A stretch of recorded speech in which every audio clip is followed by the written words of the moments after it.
Hey there, and thanks for joining GamePoints, our weekly get-together where we talk about last week's in gaming news. I am your host, Stephen Brown. With me today is Sean Brown, down over there, our esports commentator, and across from him, the man that the movie Magic Mike was inspired by, David Smith.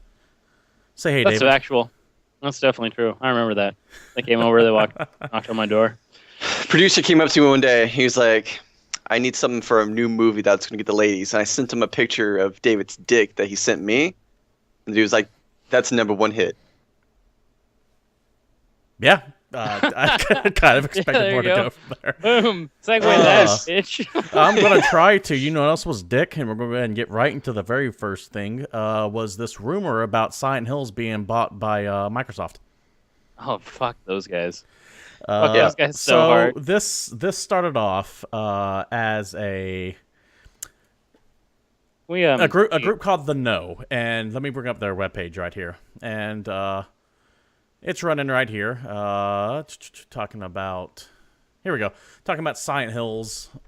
These guys are officially backed by Rooster Teeth. That's part of them. So you figure that this is an actual legitimate source to get on this. However, they came out and said that Microsoft is going to spend billions of dollars for Silent Hills.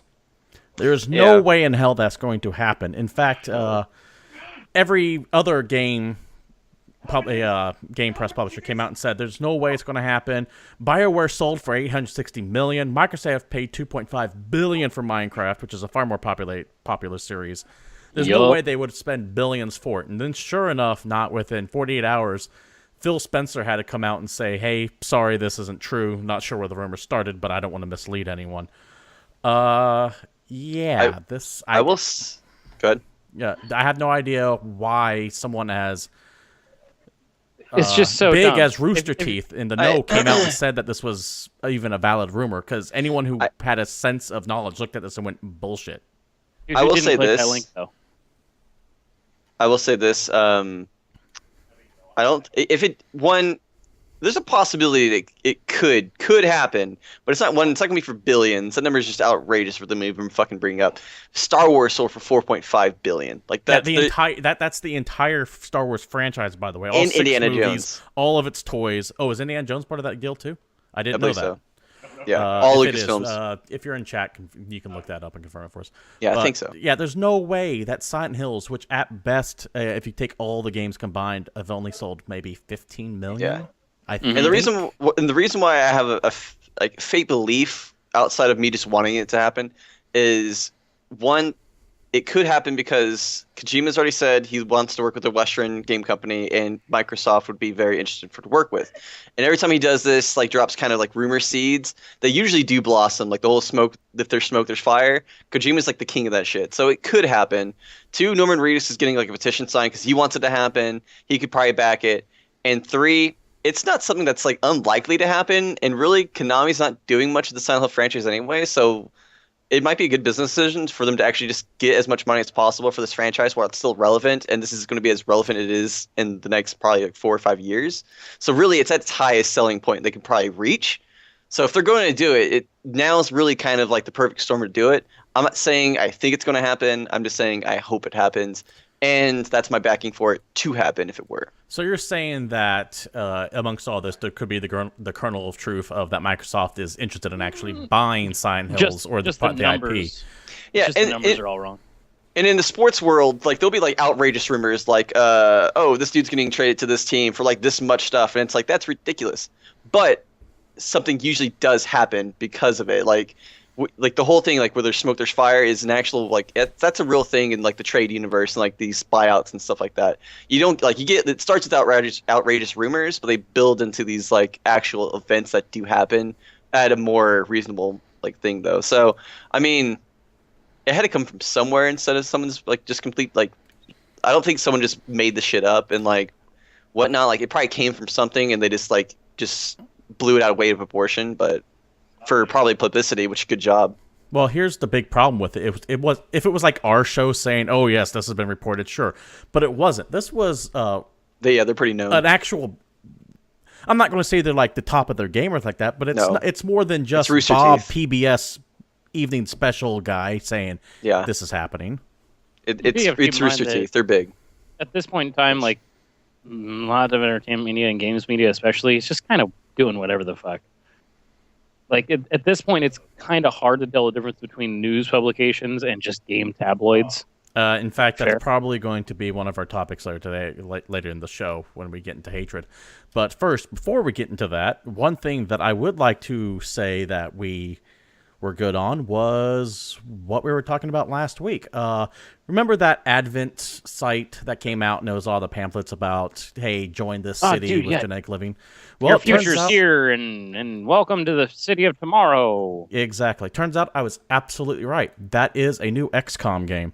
As you can see here from the IGN branded trailer, IGN broke the story on this. Every month they do something called IGN First, and it's essentially an exclusive content release from a publisher developer to talk about their game. And they announced earlier this morning that XCOM 2 is official. Takes place 20 years after the aliens arrived and kind of took over everything. Which that's the single best part. Because if you played XCOM, you know that game is hard as shit, and you seem to lose more fights than you win. The fact that the universe is continuing with humanity losing, yes, that is awesome.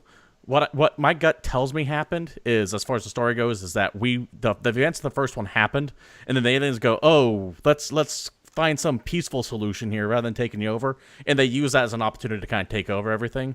Mm-hmm. And so now you have XCOM completely underground fighting things, like with this dude in the sword here, which just looks fantastic. It's so good. It's so exciting. Also, I'm not gonna lie, but the line that happens at the end, where it fades and you see kind of what's going on and how the rebellion at this point is surviving, and you just hear the announcer from the first game just go, "Welcome back, Commander." Oh, it gives you little chills, dude. It gave me big chills. It comes riding out in that shield helicarrier thing as it just comes rising out of the cannon and takes off. Oh, it's so good. People in chat are excited. DJ Cyanide saying he's excited for XCOM 2 as well. By the way, also thanks for hosting Cyanide. us. Oh, Andy's hosting us. Thank you, Cyanide. Sean, you were about to say before I cut you off there. I apologize. Dude, I own all the XCOM games. I haven't played them yet, and like this is a franchise I'm really wanting to. Like, I'm going to take a week off probably in June from work just to catch up in video games. Like, I'm not even joking. And I'm excited for this game, and I haven't even played the first XCOM game. I can't even begin to contain my excitement over this. Comes out in November, by the way, if you're wondering. That was also announced. But I remember when this first XCOM, like, not what was the first person one that we don't care about? Like, ignore it. Whatever, we don't care about that. But I remember when this was first announced, a lot of people were kind of like, I don't know, this might not do well. Because you had the hardcore fans kind of upset at it didn't seem to be as expansive as the first XCOM was. And to be fair, it's not. It's very streamlined compared to the original XCOM.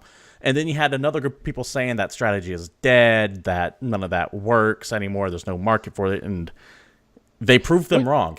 XCOM we sold talk about very the fact well. that XCOM not only sold well, but it kind of brought to light a gameplay mode that we haven't seen in a long time. Are you referring to the Iron Man? Which is Iron Man. Permadeath. Yeah. In a strategy game kind of just changed everything with Hell, XCOM. even The Witcher 3 has that mode now. Like an RPG has that mode in it.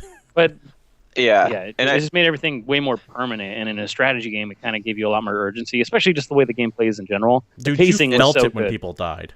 Yeah, and especially with character building games. I think this and Fire Emblem are really the only two big strategy games that have like permanent death modes in them. Fire Emblem's done it for quite a while, but XCOM kind of brought it back into... Like, you always had your roguelikes, and then you had Fire Emblem, but XCOM made it acceptable for mainstream games to have a permanent death mode again.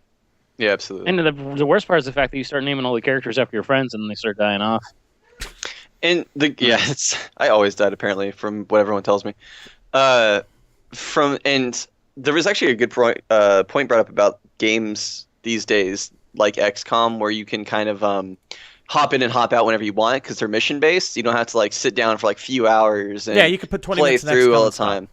And it was kind of something was brought to my attention where like the first really big wave of gamers, like people our age, Steven's age, like the 27 to like 34 age, people who were like the first generation of gamers, against the point now where like we have families, we have jobs, we have careers. So it's nice to have these type of games where you can play for like 30 minutes, get a mission done, come back to it later.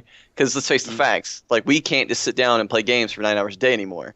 So it's cool to still have these side games we can do. Yeah, anything that requires me to play with more than just myself gets put by the wayside because of that.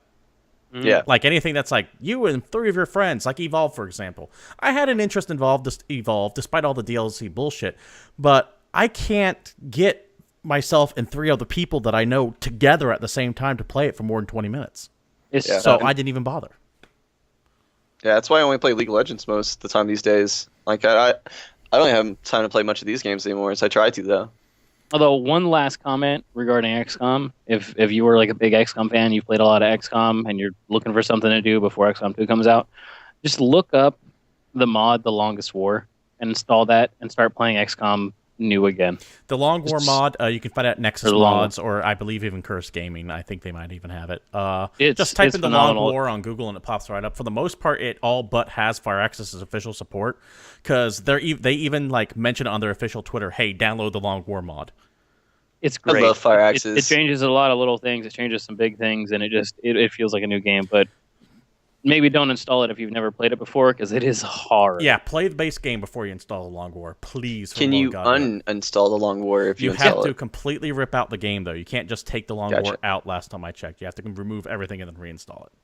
Okay. But why would you? Because once you install it and you start playing it, you can't go back to vanilla XCOM. They might have added in a checkbox that says allow Long War content or not, but it's been a while since I looked at it. I think they do actually, because I loaded up. I've only loaded up XCOM once. I think there was an option. I can't remember though, so can't confirm or deny. Either way, play the base game first, then Long War. Also, if you need something to tide you over, you can also take a look at Xenonauts. Fantastic game on Steam. Harkens back to the original XCOM. Kind of has that same look and style. Had a blast with that too, and you can find it for about, I want to say, $20 right now. Speaking of older games like the original XCOM and all that, something else was finally announced. Microsoft said, "Hey, we screwed up Master Chief Collection, so anyone who bought it between a certain time period is going to get Halo ODST for free." Well, we have a date for that. It's actually now. If you bought ODST anytime between November 11th, 2014 through December 19th, 2014, you're going to get the game for free. You should be getting your codes and emails right now. Otherwise, let me go ahead and bring up their fact sheet here. ODST, by the way, of course, being the quasi-expansion to Halo 3. It takes place through the eyes of one of the grunts, one of the shock troops, the ODST, of course, and mainly takes place on Earth. If I recall, it was voiced by Malcolm Reynolds as well. I'm not positive on that. But if you look at their facts here... Correct. It was voiced by Nathan Fillion. If you take a look at the facts here, you have the time date, November 11th through December 19th, if you bought that. If you hadn't bought Master Chief Collection, you're not getting it for free, though.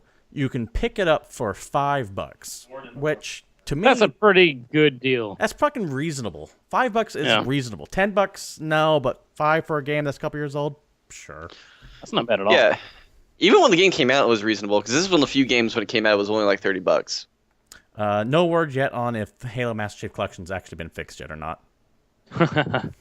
No. But yeah, it's a nice little, hey, here's this for free because we fucked you over. Sorry. That's exciting. Let's talk about things that are re-released. Before I go on that, though, I appreciate the segue. Say it again in about 2 minutes.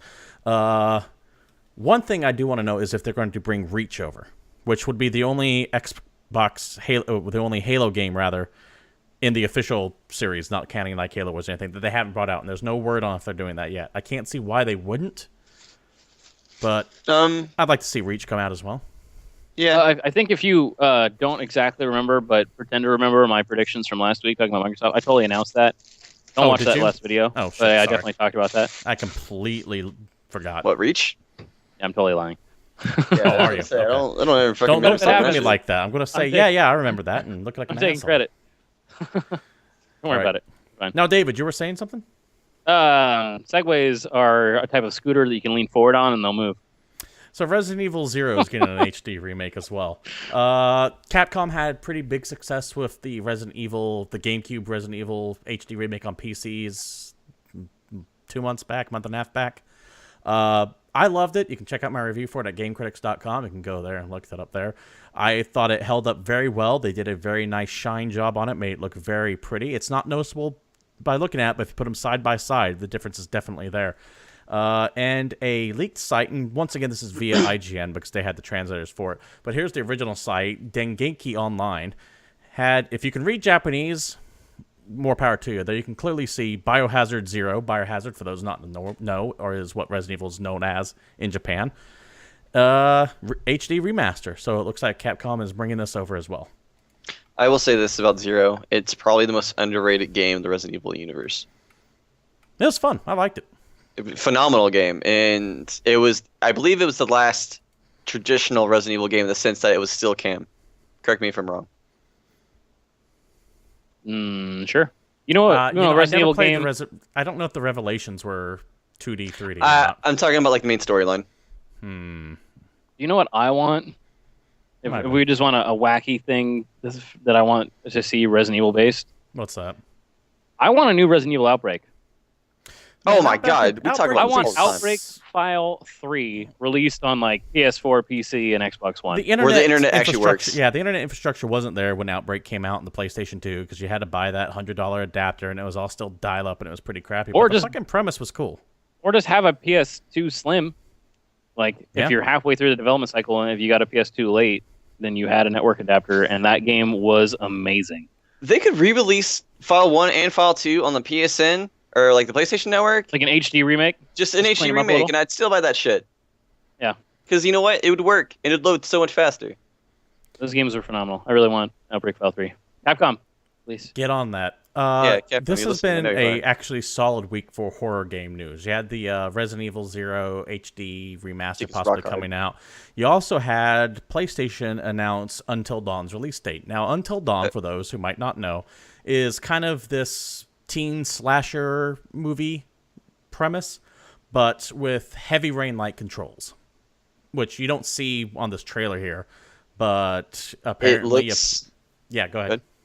It looks a lot like Cabin in the Woods. In fact, there's with this new trailer that was just released here, you see Peter Stormare, who's also in The Big Lebowski, those VW ads, Lucifer from Constantine. But he's overlooking like a bunch of monitors screaming, "What have you done?" Which to me does have a big Cabin in the Woods vibe. But yeah, I'm psyched up about this because everyone can die. Period. End of story. You can just have everyone get killed. The cosmonaut from Armageddon. Oh, he was the cosmonaut from Armageddon that just smashes shit with the hammer. But yeah, I'll show you how we fix things on Russian space station. That guy. Until Dawn. American parts, Russian parts, all made in Taiwan. Until Dawn, coming out Tuesday, August 25th this year. PlayStation 4 exclusive. I remember when this was first announced, it was supposed to be 100% Move compatible. Like you used a PlayStation Move, and look how far that idea went. Also, I'd like to point out the fact that we're talking about a guy who was in Big Lebowski, and instead we start making Armageddon references. Yeah. Hey. I was making the VW Bug reference myself. Yeah. Have you? I love those commercials. Yeah. That's coming out Tuesday, August 25th. I'm looking forward to it. I like the Heavy Rain style gameplay. I want more Heavy Rain. I want less Beyond Two Souls. That kind of sucked. Though, I'm looking forward to it. Sean, what about you? I know you're the horror guy. Absolutely, man. Okay, so it's kind of weird because I'm a big horror game fan, but I hate horror movies. But Cabin in the Woods, there's few horror movies I do really enjoy. The Thing was one of them. Silent Hill was the second one, and Cabin in the Woods was the third. Phenomenal movie. So basically, they're making a game of a horror movie I really enjoyed, which is impressive enough. So this game should just blow my mind. To be fair, we don't know enough to see if it holds up to that Cabin in the Woods comparison yet. Though some of the things we've seen so far definitely hint at it. My only beef with it is I'm not a big Hayden but I can't remember that last name. Panettiere? Cheerleader. The cheerleader from Heroes. Yeah. I just personally have beef against her. Yeah. She strikes me as a horrible person. I don't know why. And she's blonde. I had something beef against her. I don't know. Anyway. Beef inside of her? No. Dude, so there's lots of scary games, but I don't really like traditional scary things. What kind of scary things do you like, David? Dude, I like scary things in space. Just space? Or future-y sci-fi scary things. You know, like there's like robots. Like scary robots. That's my jam. As I update our ticker twice because I forgot to update that. But David, then, since you like scary space Scary underwater robots. Sperry is like actually robots. the name of the genre of space scary. Space Sperry. Yeah, dude, exactly what you just said. So Soma's Coming soon. Soma, Jason 12 for those underwater. who don't know, made by the same guys who did Amnesia: The Dark Descent and Amnesia: Machine for Pigs. It's supposed to be a underwater high-tech facility setting this time with killer robots instead of creepy-ass other I got dimensional this. things trying to I kill got you. this. Let me sum this up a little quicker. All right. Amnesia, C Lab. There you go. Oh. Captain Murphy's in this game, I'll lose my shit. So what you're seeing here, they released a 12-minute trailer of new gameplay. You're trapped in this high-tech facility. It's easy to compare it to BioShock because it's underwater, though that might be more of a misnomer than you think, because it's not Art Deco 1960 style. It's actually very high-tech, as you can see. Also, it looks like it plays nothing like it.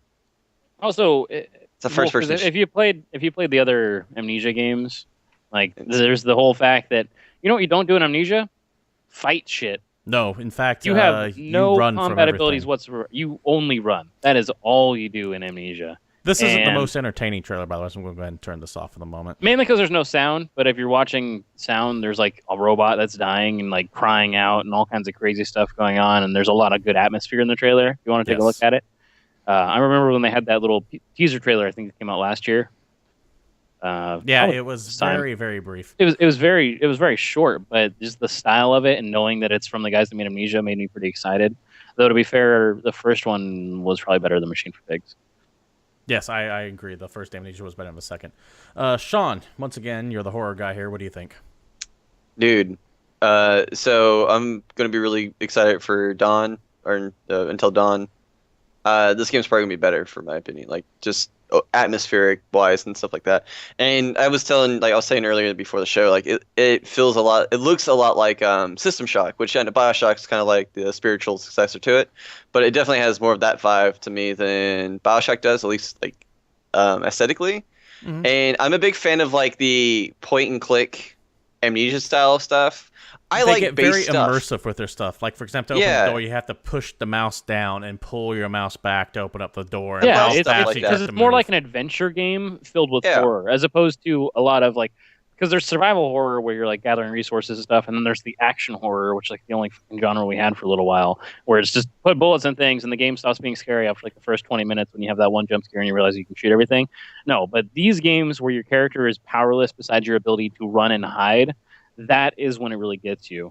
And it's kind of like I was talking, like hinting at the horror movies kind of thing. Horror movies used to be pretty good because they're actually about like horror and like suspense and stuff Yeah, like that, like somewhere along the Hellraiser and line, stuff like we that. went from suspense to let's fuck this guy up for an hour and a half with a blowtorch, it's- and I just yeah. don't get off on that. Torture porn, and I feel like video games are like finally like fuck this. Like we're going back to old school horror games, and they can do a better job at it because Atmosphere it's you is doing key. it. It's you doing it. You're playing the game. You're Yeah. building this like character. Like you're in this facility, not you watching someone's facility, and you're like, bitch, don't go in there. Because now it's like, fuck, I have to go in there. I'm just saying, So, if you like- play Amnesia soundtrack during Halloween, kids won't come to your house. Benefit. The game was good. But yeah, no, David, to go back to what you're saying about how we went from horror to survival horror to action horror. No Well, yeah, 'cause franchise epitome is that you better can, than Dead you Space. can sum that up with Dead Space. honestly, I can say, yeah, that's exactly what I was gonna say. You can sum that up with Dead Space. 'Cause the It's- first Dead Space game was pretty scary to start out Yeah. with, and then Oh, about damn right. halfway, 2/3 way through the game, it just kind of stopped because at this point you're like, well, I have all these upgrades, I have all these guns, I know how to fight all these things, and it's in NBD. The second one had some distinctly creepy moments, but by the third one, you're just running around shooting stuff. See, with a friend. I think the second Dead Space hit that sweet spot between action and horror, though. It had the truly creepy ass moments, and then it had your I'm gonna fuck shit up moments. This is awesome. My only problem with the second one when it comes to actually like survival horror for me is there were too many people on the station. And See, it's I like that, though, You can't because- compare it to the two. So I mean like Go ahead. it's a different vibe. It really I feel is like resources completely different vibe. resources were too abundant in the second game. The thing is, I like it when there's You're in a just city. more than one person in a survival horror game, especially in a setting like that with a zombie apocalypse equivalent. Yeah. I don't like that. Oh, I'm the one guy left. I like having a couple other survivors around. But it seems more like you wouldn't just be the one guy left. There would be hidden Like, pockets of people everywhere. yeah. Like I said, like the game was great. I'm not taking away from it. It's like a different type of survival horror game in general, though, because Silent Hill is the same way. Silent Hill 2, especially. There's a lot of characters in that game, but I mean that's probably the king of the silent horror franchise, really. Like the still cam and whatnot. You had like 6 or 7 characters in that game you ran into often, but you still had that immersion that you were by yourself, even though you were surrounded by people. Yeah, fair enough. David, you were going to say, and then we kind of got off on a tangent there real quick. I'm actually just going to follow this back up with playing the Dark Descent Amnesia, and just back to one man alone with amnesia. I know it's like a really easy storyline cop out, but you're in this crazy spooky house. You're wandering around by yourself. You're just some guy. I mean, you're not some crazy fighter. You don't have anything really that you can do. You can pick up items in the environment, but none of them are weapons, and the things that are chasing you aren't the kind of things you can fight. And it just the immersion there when you're thrown into a situation that's far more realistic, where you're controlling a character that's, to be honest, more similar to how you would be in that situation. Because we're not superheroes. I mean, if you're thrown into some scary shit, you're gonna be terrified the whole time. If I find a gun just sitting on the floor, I'm not going to be able to pick it up and put 7 out of the 7 rounds directly into the chest. I'll be lucky if I maybe hit an arm once. Yeah, and the best part is if you pick it up, there's a pretty good chance you don't even know how many are in there, and you're not going to want to check. You're just going to grab it and hope for the best. So those kinds of games where everything's more realistic and immerse you are the true horror games at this point in time for me. I will always remember the part in Amnesia, you go into the cellar and it's just flooded. And you're just walking around and you see those splashes coming at your ass. I turned the game off. It was 12:30. I had no lights on. I was wearing headphones and I turned the game off. That's just one of those moments you go, watching cartoons. I'm done. Yeah. Just to go off like Steven's kind of idea with like immersion with like more people, Last of Us did that shit really, really fucking well. Yes. Where like it's the rebuilding civilization, but when you leave that area, you're not like Resident Evil jump scared, but like something can kill you. You don't feel any step safe of the way. Ever. Exactly. But you're not really scared. They do a really good job of dropping you off in that universe where like it's been 15 years or however long since the thing happened. 20. You know it exists. Yeah, I can't remember the date. 20? Yeah, I believe it's. But like either way, like you know what's out there. You know it can kill you, but you're not scared of it because you know your enemy now. But you know it can fuck you up, so you still have to have like this kind of like awareness to you. Yeah, you were always on edge when exploring The Last of Us because you don't. Exactly. Plus, that game was marketed in such a way that you just always felt something horrible was about to happen with some main character, kind of like Game of Thrones. Game of Thrones. Where it's like, man, I don't want to like this guy too much because something's gonna fucking off his ass in a heartbeat. You always kind of felt like that in The Last of Us, where no one ever felt safe. Yep. But yeah, SOMA comes out September 22nd on PCs and PS4. PS4 is seeming to be the home for a bunch of independent studios. I'm kind of grooving on that. One thing that's not independent studios, in fact, it's probably as big as you get, are the fine people who make the Call of Duties. And they announced with their most recent DLC expansion that Bruce Campbell's going to be in it. In fact, let me bring this up real quick so we can take a look at him giving some poor zombie the Makarov, as we've called it, right there. Oh, yeah. Just a slow-motion bullet to the head. And that's fair, all we need. This is probably the most exciting Call of Duty-related announcement I've heard in a really long time. You know, I'll say that. I'm still not going to play it in any stretch of the imagination. But it's awesome. I didn't bring this up because I'm a Call of Duty fan. I brought this up because I'm a fan of all the people they get for their expansions. Fucking Michael Rooker last year. Michael Rooker was one. They had that one zombie expansion that had Sarah Michelle Gellar, Robert Englund, George Romero. We also talking about like Machete. Kevin Spacey. Yeah. I'm always impressed at the people they get into this stuff. And I don't even care about the game anymore. I like the zombie mode, though. The zombie modes have always been fun. But once again, it falls in that problem of you need to find 3 or 4 friends to play at once. I don't know, or you could just play as Bruce Campbell. Well, you might be able to play as Bruce Campbell. I'm just saying, if you can't find an Necronomicon. I think he's just going to be the commander in that, kind of like how John Malkovich was in the last DLC bit. And he was like your voice in the head for that. But yeah, Bruce Campbell's coming to a Call of Duty near you. If you care, you can pick it up. It looks entertaining. That should be out tomorrow, June 2nd, actually. You know what, though? if I'm Call of Duty and I am one of the greatest game franchises of all time, and I have to do gimmicky stuff like this to get people to keep playing my game, or like not keep playing them, but get people to play them that used to play your games, I feel like that's kind of sad. You know, zombie mode aside, I was looking at some gameplay from Advanced Warfare for the first time. I actually sat down and looked at it. It's pretty fun.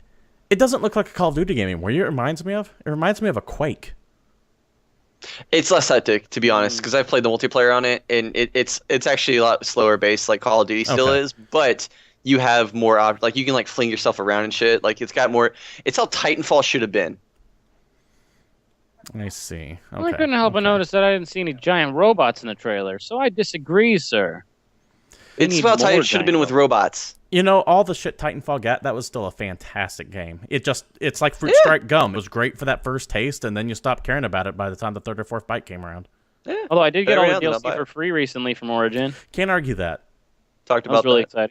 exciting. I didn't play any of it, but I did get it all for free. While we're on the topic of Titanfall, no Titanfall this year at E3, no Titanfall 2 announcements. I think we can all agree on that. In fact, I think EA actually came out and said it's not happening. Not for this E3. Titanfall 2 is happening, but just no word on it. That's kind of harsh because that game didn't do that bad. Like if it happens, it'll be on the Microsoft Day, like they hoped. But yeah, that does it for Call of Duty. Like I said, I just thought it was cool that Bruce Campbell was going to be in it, and I've always enjoyed. If anyone saw that movie in there, sorry. I've always enjoyed how they've had random celebrities doing random shit in those zombie modes. I'm going to wind up the news right here with this bit of a controversy that happened. How many of you guys know what Hatred is? We talked about that, I think, a couple weeks ago. That's that action-y, kind of generic-y looking game.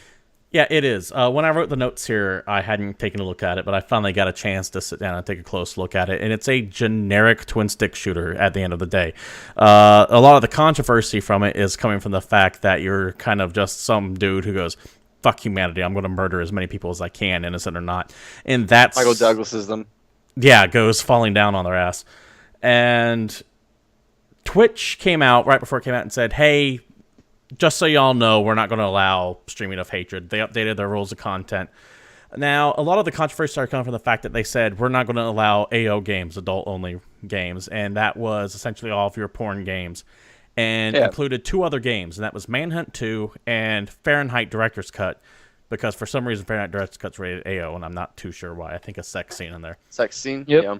But they added Hatred to the list, and the problem is, let me go ahead and put that. Hatred wasn't on the ESRB list of AO games. It is now, as you can see, so that kind of takes the gem out of my donut for this conversation.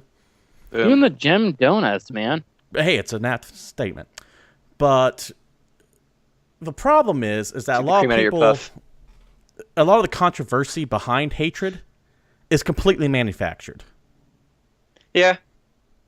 There are far more, like Grand Theft Auto does far more horrible things than Hatred ever did. Fucking Dead Space is far more graphic than anything Hatred did.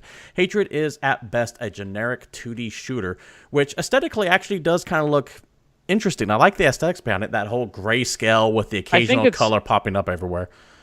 And the physics are actually not half bad. If you see buildings blowing up, you see them collapsing, and it handles that very well. It's just meh.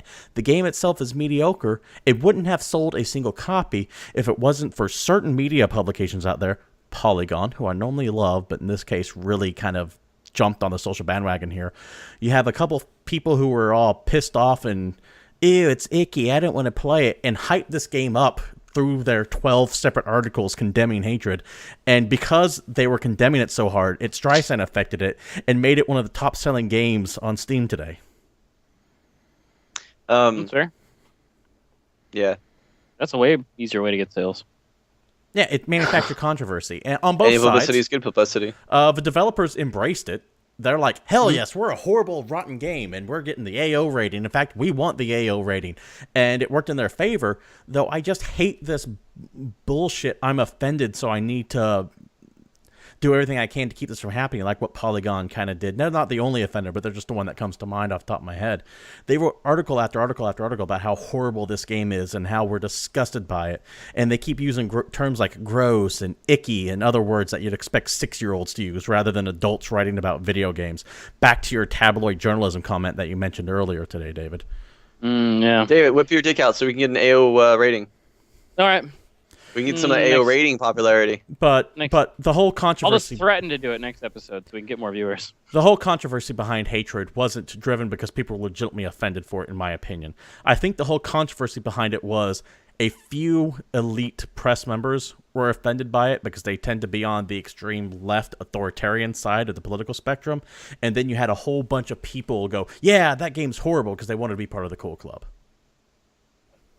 I have no opinion about this game on whether it's going to be good or bad. And that's what most people should have, because it looks mediocre. Looking at the trailers, well, yeah, it's a generic twin-stick shooter, but I mean, I understand that some of it, the character does look to be overly violent, which does remind me of the Manhunt games. Yeah. Just some of the finishing moves where he busts out a knife and just starts going to town on people.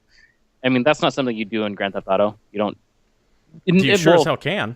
You know, I mean, like, you can stab people and kick people, really but not that graphic, graphics... Yeah, because that's what I'm talking about. Is Neither how is graphic this. it is while you're doing it. Yeah. It kind of I mean, is. you're stabbing someone, but I'm not seeing like zooms blood in shooting everywhere. It's all grayscaled out.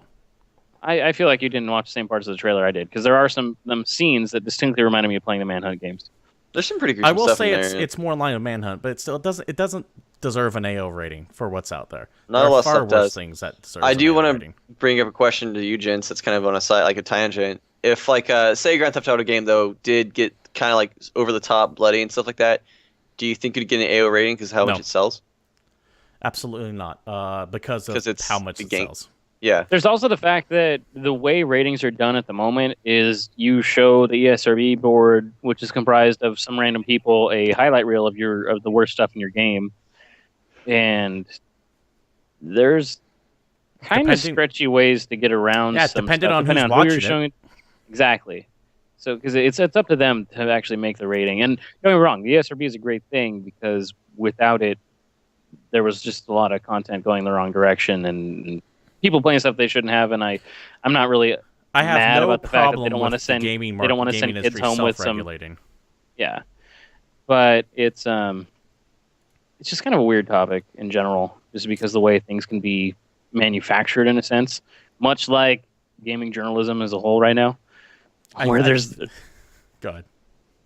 There's just lots of little things that people will grab on and run with, and it almost seems like some of the bigger medias will have just a collaboration. It's like, hey, this is going to be the buzz topic today, and we're just going to get some really clickbaity headlines, and this is what we're going to talk about, and this is what we're going to get everybody mad about. I don't think it's so much blatant collaboration as much as it is you just have a very small group of people, and trust, I'm probably more immersed in it than the average person is, but I'm still on the outside fringe. But you're talking to a lot of these publications all know each other very well. They're all friends outside of their jobs. They all tend to have the same political ideologies, and they all think identically. So it's not like they would get together and go, you know what, today let's do a we hate hatred topic. I think it's more like they all see something, and since they're all like-minded, they all come to the immediate same conclusion and write them all up independently because they echo chamber themselves a lot. And that is one of the big problems why you had so much bullshit happen over the past year in games media and social media and all that, is that you have this cliquish, elitistic kind of mentality that will shout down opposing ideologies. And if you do have an opposing ideology, even if it's not overtly stated, a lot of people will keep silent about it for fear of alienating those who might be in control of their jobs. And now the next step is for those guys to go after Poland. That's fun. First we occupied Wall Street, then we occupied Oakland, now we're going to occupy Poland. Yeah, man. They're going to invite us in, too. DJ Zina wants to know if we've heard of Lego Worlds. Dude, Lego Worlds looks sick. I've seen it, isn't it? Zion, if you can answer in chat fast enough, isn't it the Lego MMO coming up? While we're waiting for... Dude, it's Lego Minecraft. It's basically Minecraft going full circle. And it's Legos. Yeah, dude. So Straight up. It's I'm like down, how With Tomb Raider Lego came out. minifigs and like building block by block, riding Lego horses. So it's Minecraft. Cyanide says it's a Minecraft game. I'll have to take a look at it. It kind of reminds me how Tomb Raider came out, and everyone's like, damn, this is awesome. And then it got kind of stupid. And then Uncharted came out, which was clearly inspired by Tomb Raider. And now you have Tomb Raider ripping off Uncharted. Ben hello, Batio. Ben. Hey, welcome to the chat. Thanks for joining us. That more or less does it for the news. I kind of said my piece. I think I had some more on there, but then I just get into this massive rant hole that no one wants to see me get into because I just come off like a complete fucking nut.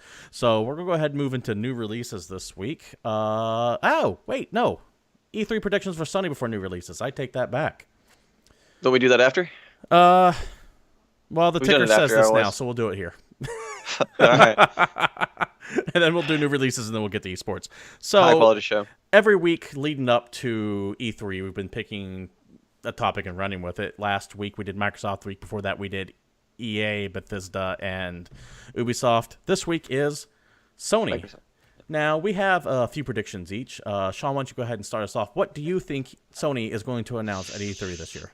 I don't have a lot for Sony because they keep losing their fucking exclusive titles. But my first one would be a trailer or teaser, probably more like a teaser, for Last of Us Dos. Because it's already been confirmed that's happening, so the next step would be actually preventing some kind of teaser for it. So you think a 10-second flash, Last of Us 2 Something. coming, who knows when? Yeah. Okay. My gut tells me you won't see that until after Uncharted, maybe next year, though it could be possible. Maybe. Sony Yeah. has a very weak fall, so they need to drive up investor relations as much as they can during this conference. David.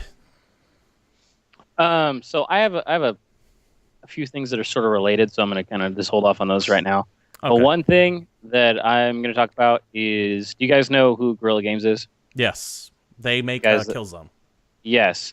Yep. So there was a teaser screenshot for a different game that they had in the pipeline. They I have a think new IP last they're year, working on that we know absolutely nothing about, and they've been working on it for a while.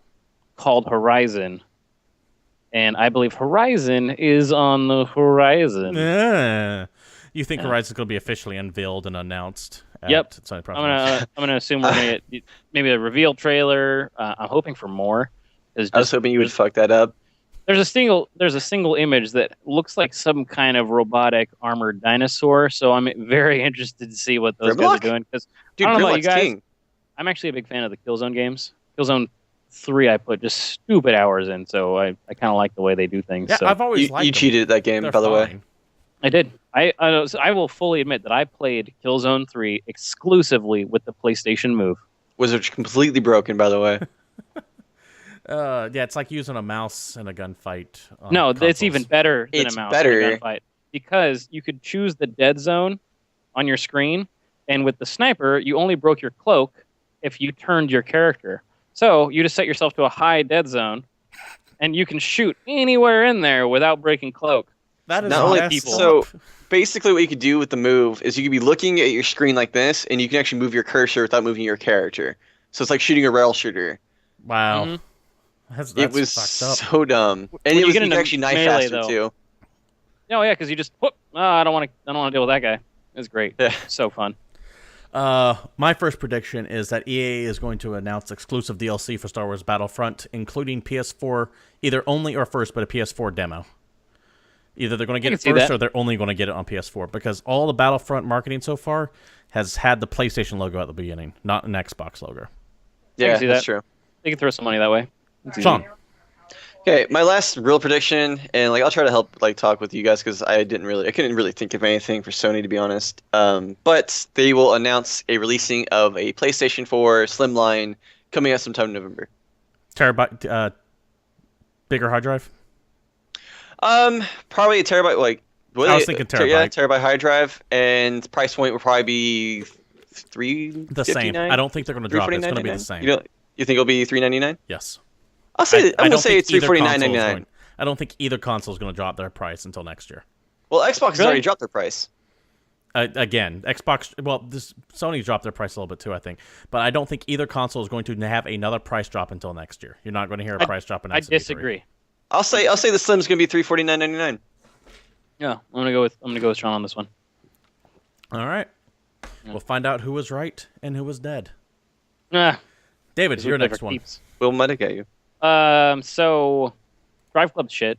Last I checked, I'm gonna go with Gran Drag Turismo Club is 7. very much shit. Gran Turismo 7.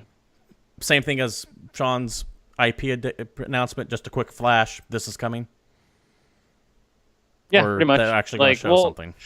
They may show something, but it'll just be confirmed to be released next year. Whenever we got GT7. And Check it DJ out, guys. Cyanide, if you're interested, and anyone else who's watching, if you want to look at all our predictions for the last 2 episodes, you can go to YouTube and look them up. They're usually near the end of the show because we've done. This is our third prediction show now. Last week's show didn't go up on YouTube, unfortunately, because the audio was really fucked up and I can't fix it. But the week before that's up there, episode 18, and we talk about Bethesda, EA, and Ubisoft. Well, we can probably, Steven, you can probably take notes and put them all on the Facebook so we can actually. I'm sure I notes for can. Yeah, predictions. I'll We can if do I'm that. reminded at once E3 hits right before, I'll have them all nice up there, and we'll do a little fun checklist and go as well. Yeah. My next prediction: Destiny's full expansion will be revealed officially at the Sony conference with PlayStation 4 exclusive stuff, either extra strikes or missions or guns or insert whatever here. Kind of a no-brainer if you ask me, because they've done that already, but you're going to get their official title and release date, and this is what Activision is going to use to unveil the next Destiny expansion. Yeah. And do you think it'll be disc? Yes. It's disc content expansion. Yes, So that's- my gut tells me it'll be kind of done up as like a Game of the Year release where you buy this and you also get Crota and House of Wolves bundled with it. And do you have a price on it? Do you think it'll be full? $39.99. So Oh, not look at this guy. not at a full $59.99, but we're going $39.99. That's a good $39.99, price. not for Destiny included though, just for this expansion. 'Cause Yeah. it's going to be more than just the previous 2 expansions. It's going to be Yeah. a new location. It's going to map. be a level cap of maybe 38 or 40. something like that, maybe 40. Yeah. But Full it's going to be expansion. more than just a few Reasonable missions. price. They're actually going to have a full-on new explorable area to go. Yeah, that's a reasonable price, I'd say, for expansion. I mean, because like World of Warcraft expansion is about the same price. Right. Sean, do you have one more? I don't have one, but I will say this. I would love to see, and this is like going way off the deep end, so it's like a bold prediction. I would love to see a game based in the Shadow of Colossus universe that they announce. Like a Shadow of the Colossus 2?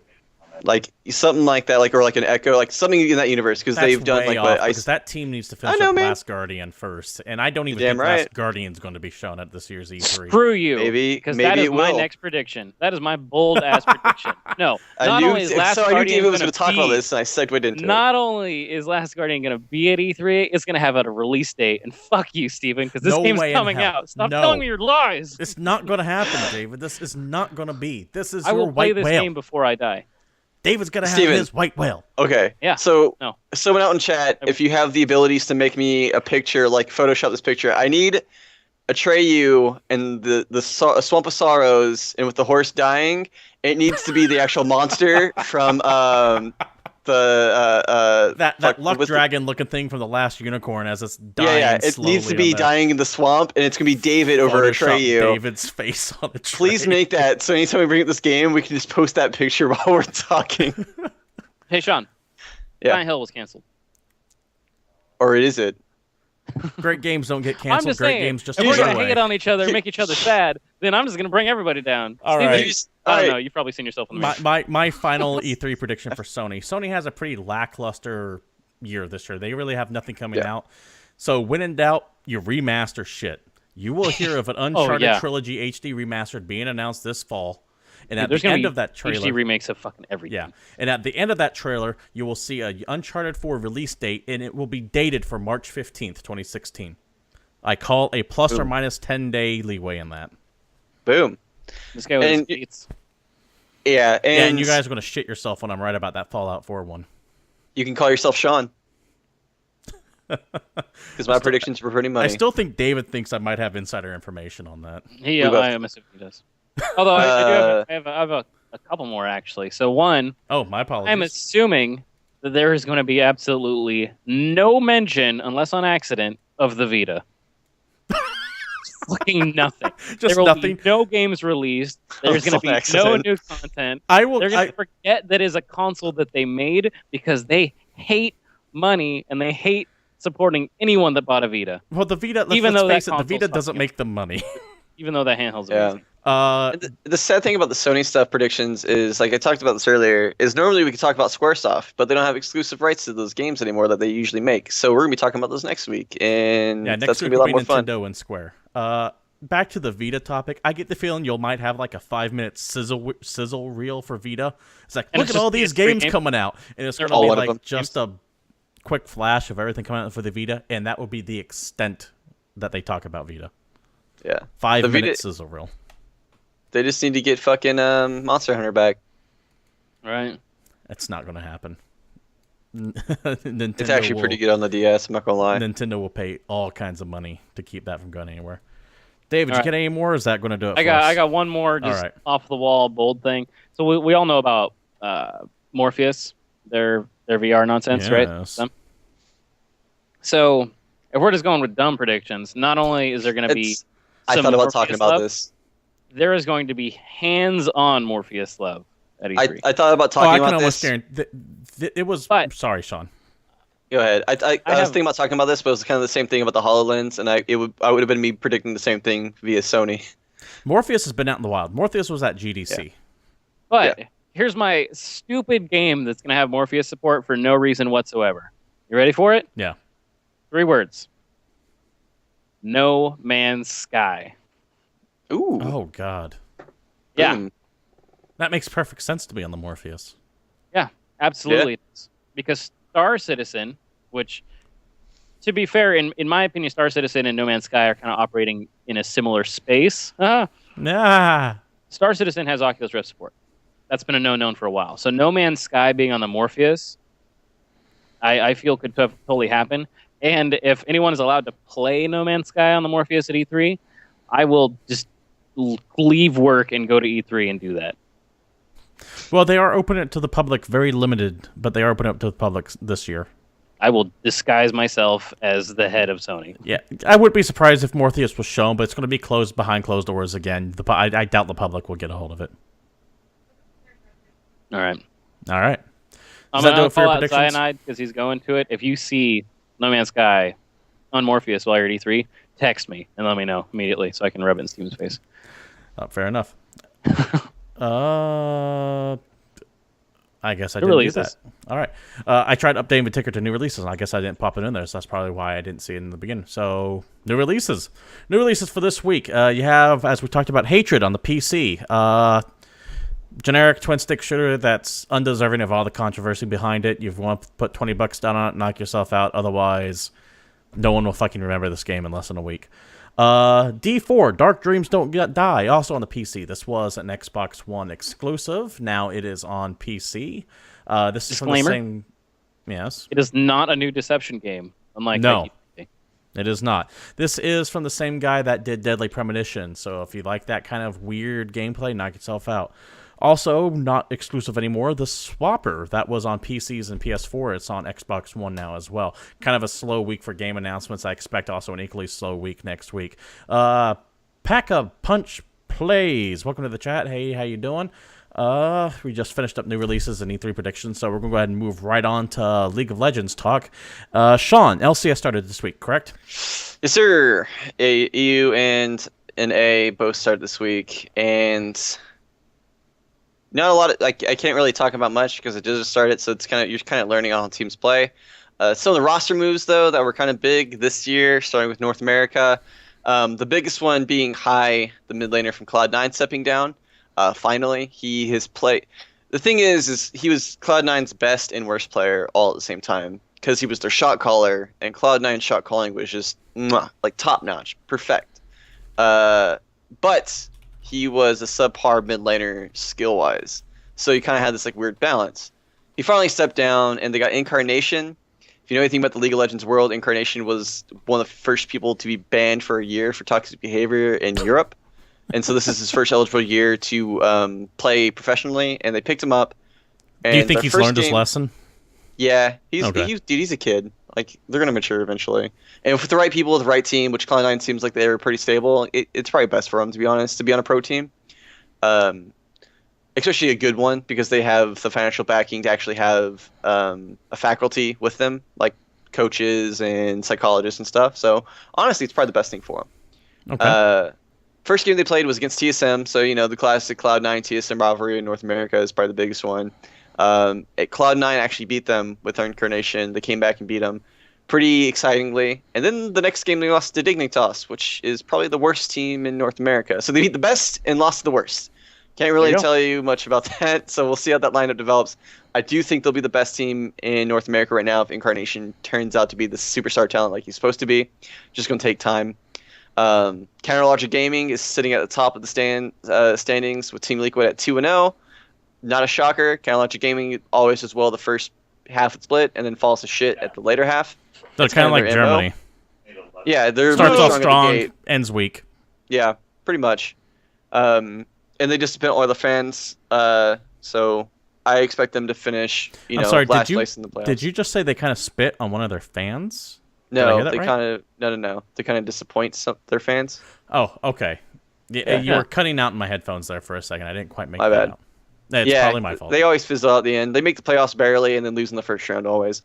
Team Liquid, the team I thought was going to do really well last year, which I think they got third last year, so they did pretty well, is currently tied with number 1 with Counterlogic Gaming. I really think this roster, if they're going to do well, it's going to be this split. It's put up or shut up time for them. They're my favorite team right now coming out of them. Other teams that joined, Enemy Esports is new. They went 1-1, so we'll have to see how they play. Anyone known on that team? Or is it all fresh faces? Enemy has Inox, I believe. Let me take a look real quick. Yeah. Let me confirm this. Yeah, they do. It's a mid Yes, Inox is their mid laner. He was the former top laner of Evil Geniuses last year. Okay. So he's really the only big name on this team. And then another team that joined was Team Dragon Knights, which is a lot of former, it's got some former players on it right now. A lot of subs play this way, but the biggest name on it would be Seraph and Ninja. Seraph was a Korean import for CLG last year that played top lane, who did just poorly with that team. And he's actually playing pretty fucking well right now. So he's their top laner. And then they have a guy named Ninja who came from China who played for World Elite. So it's going to be interesting to see all these guys kind of play together. And they picked up an AD carry from Korea who I know and love. His name's Emperor. He played for CJ Blaze while Blaze was still good. And he disappeared and played Brazil for a little bit. It was really weird. So it's nice to finally see him reemerge on a bigger scene. Because this guy was actually really talented. I'm interested in see how he played. A lot of these guys didn't play the first week because of visa problems, but we'll see their full roster next week. So that'd be cool to see. Let's talk about the fact that with the Dragon Knights, the really funny thing is if you look at the NALCS website, you can go through all the different teams and look at your favorites and read their stats and all that stuff. But them specifically are the only NALCS team that doesn't actually have a picture of all their roster. There's multiple people on their team that don't even have photos yet, and it's just kind of funny because all the other pro teams, have their full roster and you can look at them, and they just have stock photos. It's because they were the last to qualify, and they had a lot of subs this week because of visa problems. That's pretty much for North America. I mean, I can't really give you predictions or anything like that until further weeks where I can actually see what teams are good. I hear you say they had a lot of subs because of visa problems, which make me think it's a disorganized team to begin with, which in turn makes me think it's not good that they're not going to have a good run. No, a lot of the qualifying teams have run into this because it's just how it works, because you can't get a work visa until you qualify for the actual NALCS, and since they were the last team to qualify, that's why. It happens to actually major teams too. It's a time issue rather than a mismanagement issue. Okay. Yeah, it's not absolutely. It's not their fault at all. In EU, the biggest roster change, which is... So, last season, Fnatic's AD carry, which is... they've known as the second or best AD carry up there with Forgiven, left Fnatic and joined Alliance, aka Elements, and Elements won that split, and so people were like, "Oh my god, this good team just got way better." They finished second to fucking last. The team just went to shit. So Elements completely broke everyone up except for they brought back their original AD carry and Tabs and kept Froggen, and then replaced everyone around them. They look pretty good. They're 1-1. And then Reckless went back to Fnatic, which is the team that won last split, and is a complete upgrade from the AD carry, and they're 2-0 and completely dominating people. This team I actually think can put up with Korea and China right now, and they showed that in MSI. They played SKT close to the bone with a bad AD carry, and now they actually have a quality AD carry. So I'm really excited at Fnatic. They're my favorite Western team, like hands down. They're fun to watch. They play the game well, solid players all the way around, and they're really the West's one true hope of dethroning a Asian team. All right. No, that being that's not that the being one said, true there's hope. that being said, there's 2 Koreans on the team. What David? There's one remaining true hope. Who you say? Unicorns of Love. No. Too bad they're trash. This split. No way. Figured them out. That was a fluke. I want them to do well. That's Specifically to fucking piss off Steven. That was a fluke. There's no way. I'm just not a big fan of that team. Absolutely no way you'll ever hear of that I name don't- I again don't- past the qualifiers. I'm not even a huge fan. I just want them to do well because of how much you guys don't like And them. admittedly, I hate them just because of that name. They also play the game really weird. They're fun to watch, but god damn it, like I can't stand that they do It well last strikes split. me as you know what it is. It strikes me as a team with some moderately talented people on. They're talented enough to actually get their name out there. Who got together and went, you know, it'd be funny if we just troll this tournament. That's what they do, That's why they're honestly. And that's why And people by love good, them. I mean- because they're fun. good. And we kind of need that. It's true. Like, they're otherwise, the Happy otherwise- Gilmore of LCS. plus they keep people on their toes because if they start winning, doing just random stuff, then people are gonna have to look at it. You can't counter them. General. Like it's insane, but you just have to play well against them. They need To to be start honest. coming out to sweet Georgia Brown like the Harlem Globetrotters. Yeah. Yes, that is a great idea. So, and then another big move was Forgiven, probably LCS's best AD carry, easily LCS's best AD carry last split. Left SK and moved to Gambit Gaming. This dude is like a team killer, phenomenal player, and honestly, the reason why he's a team killer is because he actually wants to be the best, and I don't think esports and like teenagers are ready for people to be like that willing to be like, yo, you have to get better to make this team better. Like people's feelings get hurt because he's on their team, and I think he's what teams need, to be honest. Like he's the next step of actual like legit pro esports gamer, and He's people aren't taking ready everything for it yet. seriously. He's Like actually hardcore. Yeah. And like you have to have people like that to be the best. Absolutely. And honestly, like people are like, oh, he's toxic, blah blah blah. He's not toxic. He's telling you what you need to hear to get better. He And just if you doesn't can't fucking handle that because you're sugarcoat it. 17 and you're making hundreds of like thousands of dollars and you're getting everything handed to you, too bad. Like this dude's gonna put you in your place and tell you how to play. He moved to Gambit Gaming and they're not doing well right now, but I have a feeling this team will come together and do really well this split. I really want to because I love this player. Forgiven's one of my favorite players, and he even puts he's like a Michael Jordan type player. Like when they lose a game, he's like, I played like crap. Like I let my team down. I'm the carry. I have to carry. I have to put up or shut up because I'm the one that carries this team. I love that mentality. Other players are like, well, and when he leaves teams, he doesn't talk shit about him like all these other players does. He just goes, I have to get better, so I'm moving on. I might be able He's to make just another super team better. fucking professional about everything he does. Yes. And I love hearing that in someone in this. And kind people of are like, oh, he's person. toxic because like he doesn't work well with teams and he tears teams apart because he demands too much. Demanding too much? He wants to win. Yeah, sorry. Also- if demanding too much means you fucking win, then If Yeah, any no. player, because Dumb. Korea's never had an imports in their area. If any player were to import into Korea, I think it'd be Forgiven. all right. And on a Korean team anyways, because other teams have played in Korea, like Dignitas and whatnot, like back in season 2. But if they take a Westerner player and put him on a Korean roster, I think it's going to be Forgiven if anyone can actually do it. Because his mentality, it's the same thing as Korea's. So like, I really like this guy. I really hope Gambit Gaming plays well. Because Edward's a traditional player too. His support, I think they're going to work really well together. And Gambit Gaming's one of those teams, they're like the Lakers or Celtics. The sport is better when they're doing good. Okay. They're a big name franchise. David, you're about to say something there for a second. Oh, I was just gonna point out the fact that that guy's first name, like his real name, is Konstantinos. He's Greek. So and his last name is Stelios. Napoleon, Yeah. Stelios Cantos. right? And then just to go over some Asian gaming real quick, I'm just going to brush up on this. China is Alright. just fucking ridiculous. Like, China is the most ridiculous, like, region on the planet when it comes to League of Legends. China don't Oh, care. your team just went first and, like, was probably the best team ever in LPL history. Let's break you apart and bring in some new players and just destroy your chemistry real quick. So that happened to EDG. Like, they replaced their all-star support player and probably the best top laner in the world right now, Crow 1. Like, that dude just showed up in MSI and, like, dumpstered on kids. Like, he put Marn in the dumpster where he belonged. And, like, they just got rid of him. Invictus Gaming kept their roster, and they're on top right now. So that's pretty good. And then like Royal Club and King completely switched rosters, so they could keep the Royal Club lineup in LPL because they're owned by the same person.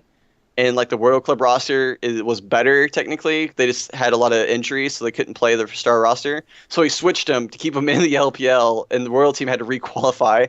So like that right there is scandalous to begin with. Like, how can you do something like that? Like, Right. I don't get it. It's the Chinese region, so that makes sense. LPL's a mess. It always is. It always will be. And then in Korea, just like I expected, SKT is still top dog here.